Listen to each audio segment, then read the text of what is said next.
I never imagined that the daughter I raised with my own 2 hands would one day look me straight in the eye and tell me I was too poor to attend her wedding. Those words still burn in my chest like acid, eating away at 23 years of sacrifice and unconditional love. Margaret, my only child, the little girl I worked 3 jobs to support after her father abandoned us when she was just 5 years old, stood there in that fancy Charleston bridal boutique wearing a dress that cost more than my monthly rent and delivered the cruelest blow of my life. "Mom, you have to understand," she said, not even having the decency to look ashamed as she adjusted the pearl necklace that I had saved for months to buy her for graduation. David's family moves in very different circles than we do. The Whitmores are old Charleston money, judges, lawyers, country club members who've been here for generations. This wedding is going to be featured in all the society pages, and honestly, you're just too poor to fit in with that crowd. I was 63 years old, standing there in my best Walmart dress, navy blue polyester that I'd worn to every important occasion for the past 5 years because I couldn't afford anything better.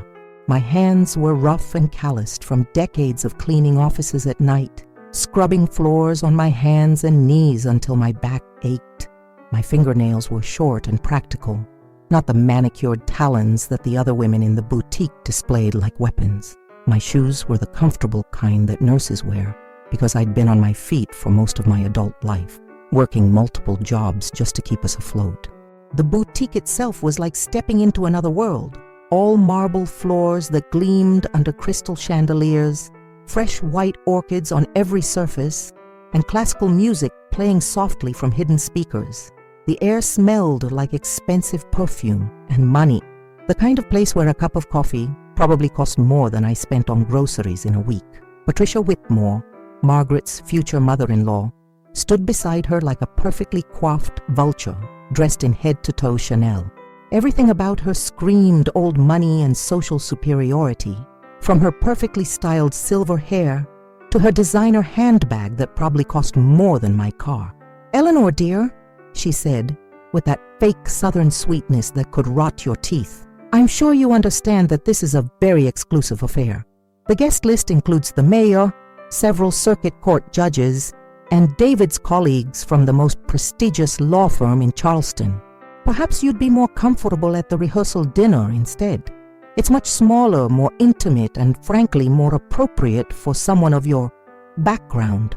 The rehearsal dinner, the consolation prize, the event where the help's family belongs, tucked away from the important people who might be offended by my presence. I had scrubbed floors on my hands and knees to pay for Margaret's college tuition at the College of Charleston. I had sold my grandmother's wedding ring, the only thing of value I owned, a family heirloom passed down through 3 generations, to buy her graduation dress. I had eaten peanut butter sandwiches for dinner night after night, so she could have proper meals in the dorm cafeteria and never know what it felt like to go hungry. And now, after all those years of sacrifice, after giving up everything I had and everything I dreamed of having, I wasn't good enough to witness her walk down the aisle. The mother who had given everything was suddenly an embarrassment to be hidden away when it was convenient. "I see," I said quietly, my voice steady despite the earthquake happening inside my chest. I wouldn't want to embarrass anyone. Margaret looked relieved, which somehow hurt more than the rejection itself. She had no idea that she had just made the biggest mistake of her life. The Grand Magnolia Estate. That's where my daughter planned to marry into Charleston's high society. And it was a place I knew better than most people realized. For 15 long years, I had cleaned those pristine marble floors every Tuesday and Friday night. Starting at midnight when the last event ended and working until dawn, I had polished those massive crystal chandeliers until they sparkled like diamonds, climbed ladders that made my arthritic knees scream in protest, and scrubbed those gold-plated bathroom fixtures where Charleston's wealthy elite came to celebrate their most important moments. I knew every corner of that place, every hidden stain behind the elegant facade, every crack in their perfect world that they tried so desperately to maintain. I had cleaned up after their drunken celebrations, emptied trash cans full of their secrets, and witnessed their private moments when they thought no one was watching. To them, I was invisible, just another piece of cleaning equipment that magically made their messes disappear. What Margaret and the Whitmores didn't know, what nobody in Charleston's social circles could have possibly imagined, was that I hadn't been living paycheck to paycheck out of necessity. I'd been living that way out of choice. Every dollar I saved, every sacrifice I made, every second-hand dress I wore instead of buying new was part of a larger plan that I'd been quietly executing for 20 years. While they saw a poor cleaning lady who barely scraped by, I had been methodically building an investment portfolio that would have made their jaws drop to their perfectly manicured feet. My financial advisor, Robert Chen, had been helping me grow my modest savings into something substantial since Margaret started college. He was a kind man who never looked down on me for my small initial investments, who patiently explained market trends and compound interest to a woman who had never finished high school. Mrs. Patterson, he'd told me just last month during our quarterly review at his downtown office, you have enough liquid assets to make some serious moves if you ever wanted to. Your conservative approach and consistent contributions have paid off beautifully over the years. Well, now I wanted to make the biggest, most devastating move of my life. I spent that entire evening hunched over my old laptop, researching the Grand Magnolia Estate's financial situation, using public records, business databases, and every resource I could find online. What I discovered was exactly what I'd suspected from my years of working there and overhearing hushed conversations between management. They were struggling badly, drowning in debt, and desperately trying to keep up appearances. The records showed they were behind on property taxes for 2 years running, had taken out several loans against the property, and their bookings had declined dramatically since the pandemic hit the wedding industry like a sledgehammer. Even the most prestigious venues were feeling the financial pinch, and the Grand Magnolia Estate was no exception to the economic devastation. The next morning, I put on my best suit, the charcoal gray one I'd bought for Margaret's college graduation and had worn exactly 3 times since, and drove to the estate with a leather briefcase full of financial documents, bank statements, and pre-approval letters. Bradley, the young manager who had barely acknowledged my existence during all those years when I cleaned there, was visibly shocked when I walked into his mahogany-paneled office like I owned the place. "Mrs. Patterson, I thought aren't you the lady who used to clean here?" His confusion was almost comical as he tried to reconcile the invisible cleaning woman he remembered with the serious businesswoman sitting across from his antique desk. "I'm the lady who's about to buy this place," I said calmly, sliding my offer across his polished desktop. His face went completely white as he read the numbers.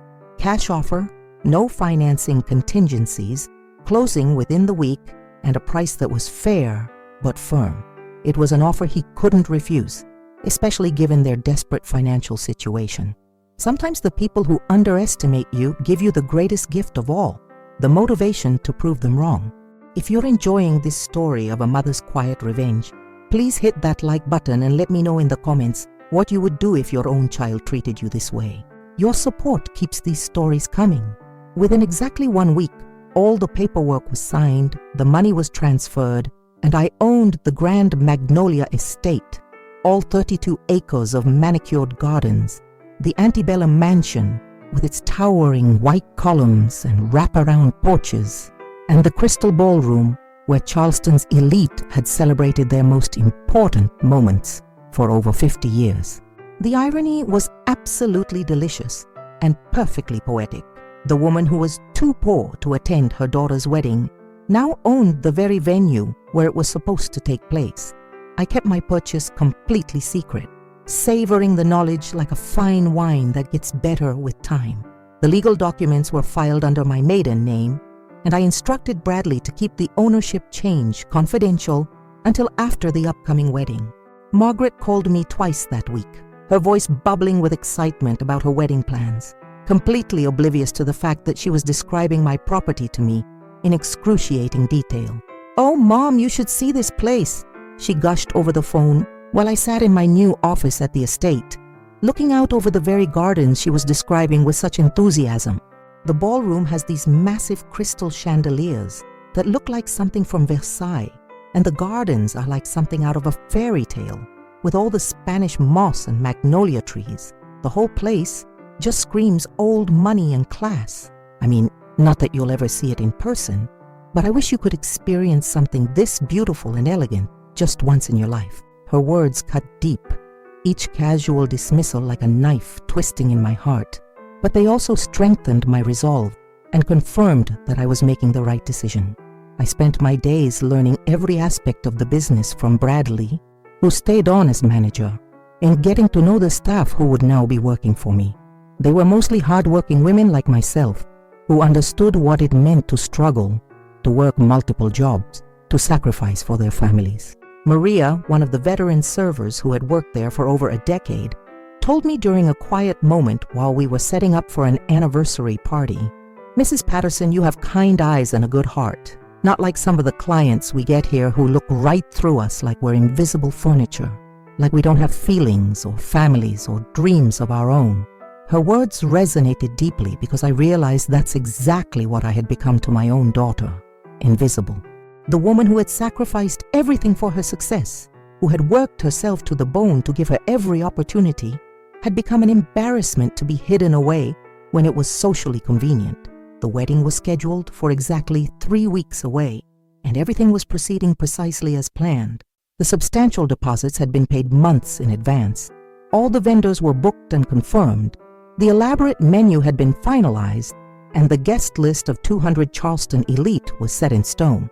Invitations had been sent to judges, lawyers, doctors, and business leaders, all the people who mattered in their social circle. But I had made a decision during those quiet evening walks through the magnolia-scented gardens, breathing in the sweet southern air and listening to the Spanish moss whisper secrets in the ancient oak trees. This wedding would proceed exactly as scheduled, with all the pomp and circumstance that Margaret and Patricia had planned. But it would be the last event ever held at the Grand Magnolia Estate. After the reception ended, after the last guest went home with their expensive party favors, after the last champagne glass was cleared away and the last dance was danced, I would close the doors permanently and chain them shut forever. Margaret wanted to exclude me from her special day. Fine. But she was about to learn that actions have consequences, and some lessons can only be taught through devastating, irreversible loss. 2 weeks before the wedding, Patricia Whitmore called me with what she clearly thought was an incredibly generous gesture, her voice dripping with the kind of condescension that wealthy people mistake for kindness.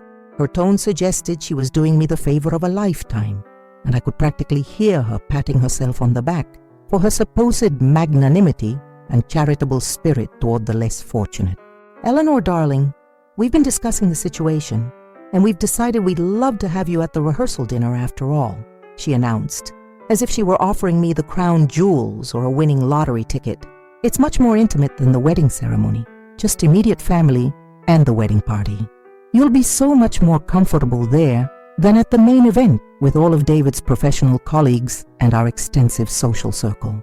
She went on to explain in excruciating detail how my presence at the actual wedding might make the other guests uncomfortable, how my background as a cleaning woman might reflect poorly on their family's carefully cultivated reputation in Charleston's most exclusive social circles. She spoke as if she were protecting me from embarrassment, offering me scraps from their table, while convincing herself she was being incredibly charitable and understanding. "The rehearsal dinner is at the yacht club," she continued, her voice taking on that patronizing tone that made my skin crawl. "Nothing too fancy or formal, and the dress code is much more relaxed and casual. You'd fit in perfectly there with the more laid-back atmosphere. We thought it would be much more appropriate for someone of your background and social standing." The yacht club, another place where I had spent countless hours over the years cleaning their bathrooms, emptying their trash cans and scrubbing their floors while they sipped champagne and discussed their stock portfolios, completely oblivious to the woman making their luxury lifestyle possible through her invisible labor. "That's incredibly thoughtful of you, Patricia," I replied, my voice calm as still water before a devastating hurricane. "But I'm afraid I'll have to decline your generous offer.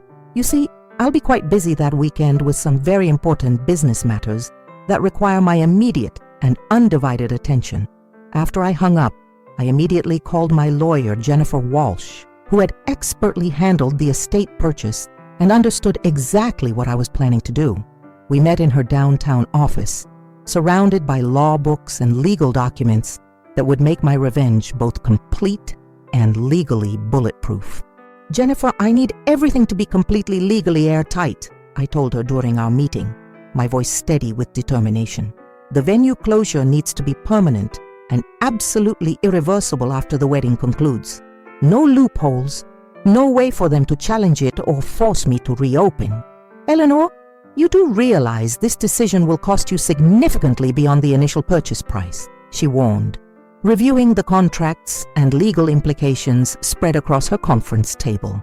"You'll be legally liable for canceling all future bookings, refunding substantial deposits to other clients, and potentially facing lawsuits from couples who have events scheduled through the end of the year. We're talking about hundreds of thousands of dollars in potential damages. I understand completely, and I'm prepared for every single financial consequence," I said without hesitation. "Sometimes you have to pay a significant price to teach people about respect, dignity, and the true value of family bonds." I spent that entire afternoon writing 3 carefully crafted letters, one to Margaret, one to Patricia, and one to David.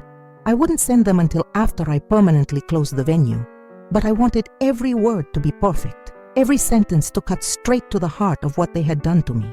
They needed to understand that dignity isn't negotiable, respect isn't something you can purchase with money, and family bonds aren't disposable when they become socially inconvenient.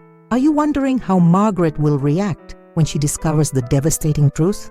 Sometimes the people we love most desperately need the hardest lessons life can teach. If you're completely invested in this emotional story, please subscribe to see how this unfolds and tell me in the comments, do you think I'm being too harsh with my punishment? Or is this exactly the justice they deserve? The morning of Margaret's wedding dawned absolutely perfect and crystal clear. The kind of pristine Charleston day that makes you believe in fairy tale endings and happily ever after stories. The temperature was a comfortable 75 degrees, with a gentle breeze carrying the intoxicating scent of magnolia blossoms and Confederate jasmine through the humid southern air. I woke up well before dawn, made myself a strong cup of coffee with the expensive beans I had recently started buying as a small luxury, and sat by my kitchen window watching the sunrise paint the sky in breathtaking shades of rose gold and soft pink.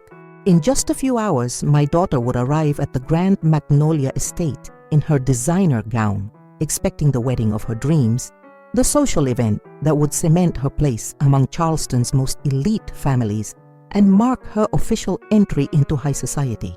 Instead, she would find massive iron gates secured with heavy chains and industrial padlocks, empty parking lots where luxury cars should have been gathering, and a large, official, permanently closed, no trespassing sign that I had personally installed at dawn with the help of a locksmith. I had spent the entire previous evening at the estate, carefully overseeing the systematic removal of every single wedding decoration that had been meticulously set up over the past week by an army of vendors and wedding planners.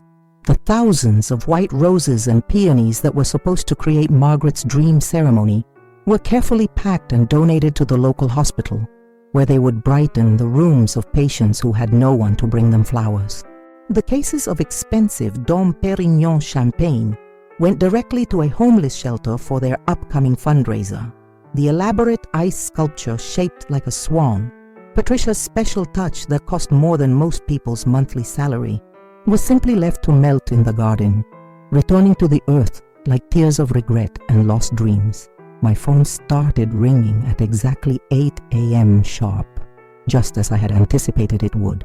Margaret's voice was high and panicked, barely recognizable through her hysteria and disbelief. "Mom, something's terribly wrong with the venue. David and I drove by to check on the final setup, and the entire place is locked up tight with chains on the gates. There's a huge sign saying it's permanently closed, and there are no cars in the parking lot, no vendors setting up, nothing. This has to be some kind of terrible mistake." I let it go to voicemail, along with the next 5 increasingly frantic calls from her, each one more desperate than the last. Her voice grew more shrill with each message, the reality of the situation slowly sinking in as the minutes ticked by and no one answered her calls or provided any explanation for the catastrophe unfolding before her eyes. Then Patricia called, her usual composure and social grace cracking like expensive porcelain hitting concrete. "Eleanor, there seems to be some kind of catastrophic problem with the estate. The venue appears to be completely closed down, which is obviously impossible since we have a signed contract and paid substantial deposits. Surely you must know someone who can help us resolve this nightmare situation. You worked there for years. You must have connections, relationships with people who can fix this." The irony was absolutely perfect and deliciously satisfying. Now they needed my connections, my relationships with the working people they had dismissed as unimportant and invisible. Now they wanted my help, my knowledge, my ability to solve problems that money alone couldn't fix. Now they were begging the woman they considered too poor to matter. By noon, my phone showed 23 missed calls and 67 increasingly desperate text messages. The chaos was complete and total. Wedding party, 200 distinguished guests, vendors, photographers, musicians, all gathered outside the locked gates of the estate. Confusion and panic spreading through the crowd like wildfire as the reality of the situation became undeniable. Margaret collapsed onto my old couch, her expensive wedding dress spreading around her like spilled cream, the delicate fabric pooling on my worn carpet that I had bought second-hand years ago. For the first time in years, she looked like my little girl again, vulnerable, confused, and desperately needing her mother to make everything better. But I steeled myself against the powerful maternal instinct to fix everything for her, to wave a magic wand and make all her problems disappear. Some lessons can only be learned through pain, and some bridges can only be rebuilt after they've been completely torn down and the rubble cleared away. "I bought the venue, Margaret," I said simply, my voice steady and calm, despite the storm of emotions raging inside my chest. "I own the Grand Magnolia Estate, and I closed it permanently this morning. Every gate is chained, every door is locked, and it will never host another event again." The color drained from her face so quickly I thought she might faint right there on my couch. "You? What? That's completely impossible. You don't have that kind of money. You're a cleaning lady who lives above a flower shop and drives a 15-year-old car. The estate is worth millions of dollars. I looked it up when we first booked it. I've been saving and investing for 20 years, I explained, watching her face as the reality slowly sank in. Every penny I could spare, every dollar I didn't spend on myself went toward building your future security. I lived modestly, not because I had to, but because I chose to sacrifice my comfort for your well-being. I have more money than you ever imagined, more than the Whitmores probably suspect." She stared at me in complete shock and disbelief, her mouth opening and closing like a fish out of water. "But why would you do this? Why would you ruin my wedding day?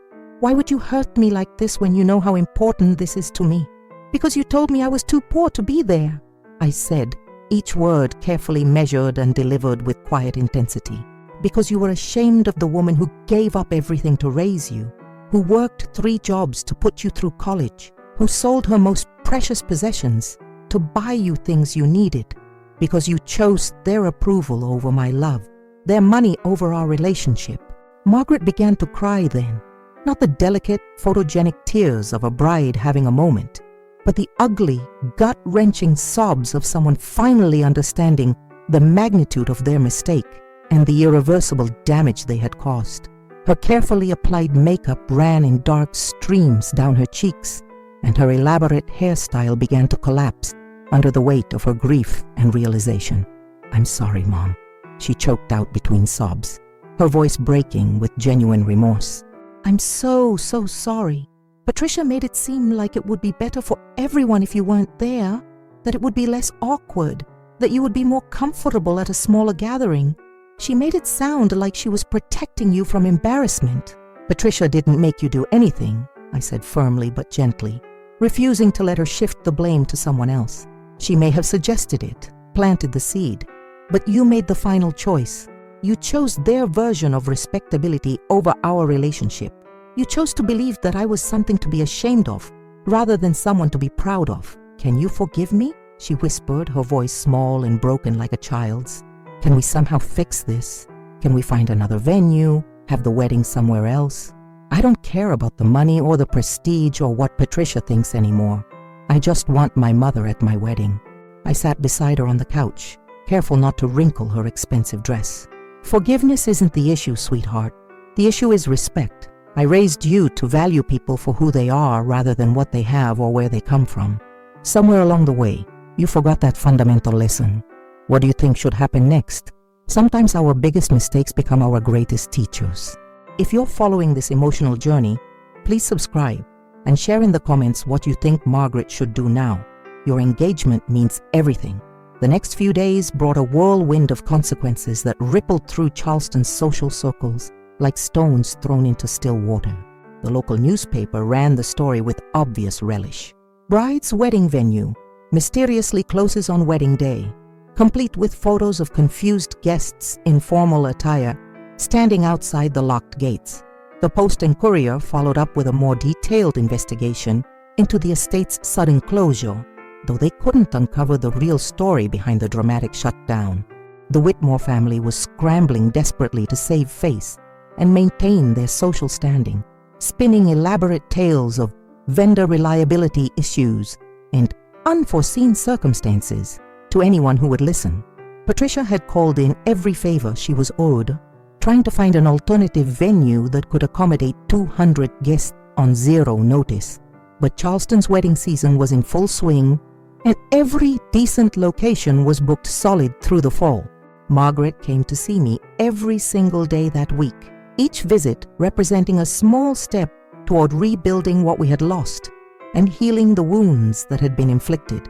On Tuesday, she brought expensive coffee from the trendy downtown roaster. Not the usual chain store brew, but single origin beans that cost $12 a cup. We sat in my small kitchen, sipping coffee that tasted like liquid gold, while she told me about the chaos and social embarrassment her wedding cancellation had caused throughout Charleston's elite circles. "David's been absolutely wonderful through all of this," she said, cradling her cup like a lifeline while tears threatened to spill over again. "He told his mother that if she couldn't treat you with basic respect and human dignity, then maybe we needed to seriously reconsider our entire relationship with his family.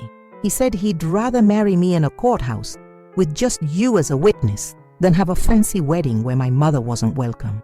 On Wednesday, she helped Mrs. Chen arrange flowers for the week's deliveries, getting dirt under her perfectly manicured nails for the first time in years. I watched from my window as she learned to strip thorns from rose stems and wrap bouquets in brown paper, her movements awkward and uncertain at first, but growing more confident as the morning progressed. Mrs. Chen, who had heard the whole story from me over cups of jasmine tea and quiet conversations, treated Margaret with gentle kindness, but didn't hesitate to correct her technique when necessary. "Your mother, she very good woman," Mrs. Chen told Margaret in her careful, precise English. "She work hard many years, save money, never complain about difficult life. You very lucky to have mother like her. Some children, they forget where they come from when they get successful in life, but it's never too late to remember and make things right." On Thursday, Margaret sat quietly while I altered a dress for one of my regular customers, Mrs. Rodriguez, whose granddaughter was getting married next month in a small ceremony at their local church. She watched me work with the same intense concentration she used to have as a child, when she would sit beside my sewing machine and hand me pins or hold fabric steady while I cut patterns and made adjustments. "I remember this," she said softly, touching the pale blue fabric of the mother of the bride dress with gentle fingers. "I used to sit right here in this exact spot and watch you sew for hours. You'd let me help sometimes, let me hold the pins or thread the needle when my hands were steady enough. I thought it was pure magic, the way you could take pieces of fabric and turn them into something beautiful. You were naturally good at it," I replied, not looking up from my careful stitching. "Patient and careful, with steady hands and a good eye for detail. I always thought you might learn the trade properly, maybe even take over the business someday. But then you got that full scholarship to the College of Charleston, and I knew you were destined for much bigger and better things than your old mother could provide." The second wedding took place the following Saturday in Mrs. Chen's small but beautiful garden behind her flower shop, transformed into something truly magical by love, determination, and the kind of genuine community spirit that money simply cannot buy. It was nothing like the grand, elaborate affair Margaret had originally planned. No crystal ballroom with soaring ceilings, no professional string quartet, no ice sculptures or champagne fountains, or any of the expensive trappings that Charleston society deemed essential for a proper wedding. Instead, we had simple folding chairs borrowed from the community center, arranged in neat rows on the grass under the spreading branches of an ancient oak tree. Mrs. Chen's flowers were arranged in mason jars and vintage vases, creating centerpieces that were more beautiful than any expensive floral arrangements money could buy. The reception was a potluck affair, where everyone brought a dish that told a story about their relationship with the bride and groom: homemade mac and cheese, family recipe cornbread, grandmother's famous pound cake. But it was absolutely perfect in ways the first wedding never could have been, because it was built on authenticity rather than appearances, on genuine love rather than social expectations and family pressure. Margaret wore a simple white dress we found at a consignment shop on King Street, a vintage piece from the 1960s, with delicate lace sleeves and a flowing skirt that moved like water when she walked. I spent 2 evenings altering it to fit her perfectly, taking in the waist and hemming the skirt to just the right length, my fingers remembering the familiar rhythm of needle and thread that had sustained us through so many difficult years. As I worked on the final touches, kneeling on my living room floor with pins in my mouth, she said, "This feels right, Mom. This feels like us, like who we really are underneath all the pretense." David's family was notably absent except for his brother Michael, who served as the minister, and his sister Sarah, who had driven down from Atlanta specifically to attend, despite her mother's vocal disapproval and threats of social consequences. "I never liked the way Mother treated people she considered beneath her social status," Sarah confided to me while we arranged flowers the morning of the ceremony. "She's always been obsessed with appearances and what other people think. But David's happier with Margaret than I've ever seen him in his entire life, and that's what truly matters." The guest list was small but incredibly meaningful, each person chosen for their genuine significance in our lives rather than their social status, professional connections, or bank account balance. Mrs. Chen and her grandson Tommy, a precocious 7-year-old who had appointed himself the unofficial wedding photographer with a disposable camera. Maria from the estate with her 3 children, all dressed in their Sunday best and excited to be part of a real wedding celebration. My neighbor Mr. Rodriguez, who had always been kind to me and had helped carry the folding chairs from his truck. A few of Margaret's college friends who remembered me fondly from move-in day and parents' weekend, who had always treated me with genuine respect and warmth.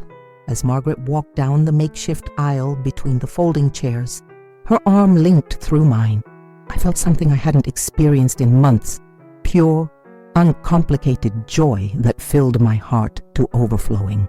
This was my daughter, the little girl I had raised with such love and sacrifice, the woman I had worked so hard to give every opportunity, finally choosing love over appearances, substance over show, authenticity over artificial social climbing. The ceremony was simple and heartfelt, conducted in the dappled shade of the oak tree, with Spanish moss swaying gently in the afternoon breeze. When Michael asked if anyone objected to the union, Tommy raised his small hand with complete seriousness and said, "I object to not having cake yet." Everyone burst into laughter, and the last of my tension and anger finally melted away completely. Have you ever had to choose between what looks good and what feels right? Sometimes the most beautiful moments come from the simplest gestures. If this story is touching your heart, please subscribe and share a time when you chose authenticity over appearances in the comments below. 6 months later, on a crisp October morning, when the Charleston air finally carried hints of autumn and the oppressive summer humidity had lifted, Patricia Whitmore appeared at my door, looking smaller and older than I remembered. Gone was the imperious confidence and social superiority that had defined her personality, replaced by something that looked almost like genuine humility and self-reflection. "May I come in?" she asked quietly, her voice lacking the commanding tone I remembered from our previous encounters. Her usual perfect appearance was notably absent. No designer outfit, no professional makeup, just simple slacks and a cardigan that looked like something she might have borrowed from a friend. I stepped aside and let her enter my small apartment, watching as she looked around with what seemed like genuine curiosity rather than the barely concealed disdain she had shown before. She took in the modest furnishings with new eyes, the sewing machine in the corner where I still did alterations for neighbors and friends, the photos of Margaret throughout the years covering every available surface, school pictures, graduation photos, candid shots of us together at various stages of her life. "I came to apologize," she said, settling carefully onto my couch, as if she were afraid it might collapse under the weight of her mistakes. "And to thank you for teaching me something I should have learned years ago." I raised an eyebrow, genuinely surprised by this unexpected turn of events. "Thank me for what, exactly?" "David is happier than I've ever seen him in his entire life," she continued, her hands folded in her lap like a schoolgirl called to account for bad behavior. "He and Margaret have something real and authentic, something I never had with my husband Charles, despite all our social advantages and family connections. All those years of maintaining appearances, of worrying constantly about what other people thought, of measuring every relationship by its social value and potential benefit to our family's reputation. I realize now that I was teaching my children completely wrong lessons about what matters in life." She paused, looking at a photo of 5-year-old Margaret helping me hang laundry on the line behind our old apartment, both of us laughing at something long forgotten. "You raised a remarkable woman, Eleanor. I was threatened by that strength, by the values you instilled in her, by the unbreakable bond between you two. I thought I could make her choose between her past and her future, between her family and ours, but you showed us both that they don't have to be separate things. What changed your mind?" I asked, settling into my armchair and studying this woman who had caused me so much pain just months before. Patricia smiled sadly, and for the first time, I saw genuine emotion in her expression, rather than the practiced social mask she usually wore. "My other son, Michael, got engaged last month. His fiancée is a kindergarten teacher named Rebecca, comes from a working-class family much like yours did. When I started to object, when I began making the same arguments about social compatibility and appropriate matches, David sat me down and told me exactly what I would lose if I continued down this destructive path. We talked for over an hour, two women who had been on opposite sides of a painful conflict, slowly finding common ground in our love for our children and our desire to see them truly happy. She told me about her own mother, who had cleaned houses and taken in laundry to put Patricia through finishing school, and how she had spent her entire adult life running from that shame and building walls of wealth and social status to hide her humble origins. "I became the very thing that once looked down on my family," she admitted, her voice barely above a whisper. The irony isn't lost on me. Before she left, Patricia handed me an envelope with my name written in elegant script. "This is a donation to the community center in your name. I heard you're teaching sewing classes to single mothers and women trying to start their own businesses. Margaret and David visit every Sunday now. They're expecting their first child, a little girl they plan to name Eleanor. Margaret helps with my sewing classes, teaching young mothers that there's no shame in doing whatever it takes to provide for your children. The Grand Magnolia Estate remains permanently closed, its gardens slowly returning to wild beauty. Sometimes I drive by and remember the woman I was before, the one who accepted being overlooked. I learned that respect isn't something you can demand. It's something you earn by respecting yourself first.